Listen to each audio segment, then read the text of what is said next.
యేసు రక్తమే జయం. పరిచర్య. Praise the lord. మార్చి 31వ తేదీ 2025. ఈరోజు దేవుని వాక్యము, నేను మీ దేవుడనైన యెహోవాను, మీరు దొంగిలింపకూడదు, బొంకకూడదు, ఒకరితో ఒకడు అబద్ధమాడకూడదు. లేవియ కాండము 19వ అధ్యాయం 11వ వాక్యము. అవును క్రీస్తునందు ప్రియులారా, మన దేవుడు అద్వితీయ దేవుడు, సత్య స్వరూపి, పరిశుద్ధుడు. ఆయన యెహోవాగా తన్ను తాను బయలుపరుచుకున్నాడు. నేను మీ దేవుడినైన యెహోవాను అనగా నేనే ఉన్నవాడను అనువాడను అని అర్థం.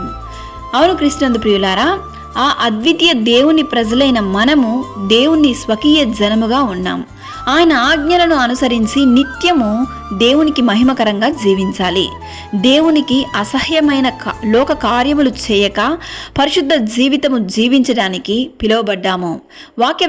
వాక్యం సెలవిచ్చుతున్న రీతిగా, అబద్ధమాడువాడు అబద్ధమునకు కారకుడు కనుక దొంగతనము, అబద్ధము దేవునికి నచ్చని కార్యాలు.